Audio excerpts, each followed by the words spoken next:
When I think in terms of one of the best examples of amazing connection found on film, I know this may be a little eccentric for some of you. Instead of the classic crass sales type exemplified by Alec Baldwin in Glengarry Glen Ross, I often think of Mrs. Doubtfire, played by the late, great Robin Williams.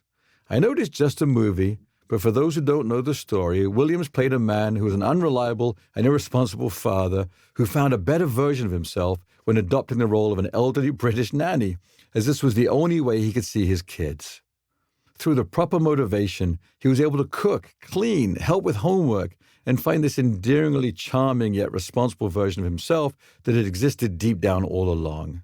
As a metaphor for what we do in sales, this is not a suggestion that you switch your clothing styles to that of the opposite sex or in any way be fake. However, I am suggesting that when we really focus on creating the perfect client experience and dig deep within, we often can find the very best version of ourselves. Even Mrs. Doubtfire's voice had this delightfully soothing Celtic lilt to it. I often imagine asking for the sale like Mrs. Doubtfire. Aye, so you like the home and the home site and all of these lovely finishes. Oh, great. And it's just perfect for all the little puppets. Wonderful. Let's go ahead and make this home yours, shall we? Thank you for indulging me. I know this could be considered my jump the shark moment, and we're still on chapter 1 of this fine tome. Please, let's continue.